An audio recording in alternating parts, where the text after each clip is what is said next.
નમસ્કાર, આપ જોઈ રહ્યા છો પાટનગર નેટવર્ક ન્યૂઝ. આપની સાથે હું છું મોનિકા. બુલેટિનમાં મહત્વના સમાચાર પર નજર કરીએ તો અમદાવાદમાં ઓરિજિનલ કંપનીના નામે નકલી બ્લડ પ્રેશરની દવા બનાવી વેચાતી હોવાનો પર્દાફાશ થયો છે.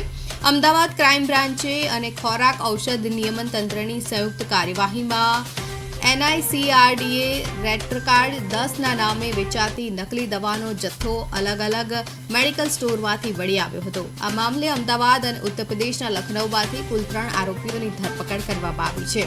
તપાસ દરમિયાન નકલી દવાના પેકિંગ અને બેન્ચ નંબર અને ઉત્પાદન વિગતો પણ સામે આવી છે. આરોપીઓ ગુજરાત સહિત અન્ય રાજ્યોમાં નકલી દવાનો સપ્લાય કરતા હોવાની આશંકાને પગલે તપાસ શરૂ કરાઈ છે.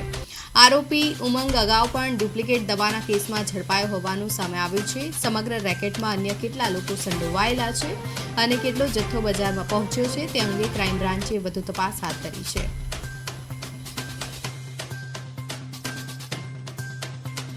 જે બીજી વિગતો લખી છે એમાં એમને કંઈ પણ અજુગતું દેખાય, સ્પેલિંગ મિસ્ટેક દેખાય અથવા તો કંઈ સામાન્ય કરતાં અલગ દેખાય તો ચોક્કસ ફૂડ એન્ડ ડ્રગ ડિપાર્ટમેન્ટને જાણ કરવી જોઈએ. દવા લીધા પછી એની અસરમાં એમને લાગે કે અસરમાં કંઈ પ્રોબ્લેમ છે તો પણ જાણ કરવી જોઈએ. અને જ્યાં સસ્તી મળતી હોય, વધારે પડતી સસ્તી, જે રેગ્યુલર માર્જિન જે ગવર્મેન્ટે ફિક્સ કર્યા છે એના કરતાં વધારે સસ્તી દવા છે તો ચોક્કસ એમાં શંકા કરીને એમાં પણ ધ્યાન રાખવું જોઈએ. અને એમને થોડી બી શંકા લાગે તો ફૂડ એન્ડ ડ્રગ ડિપાર્ટમેન્ટમાં તાત્કાલિક જાણ કરે.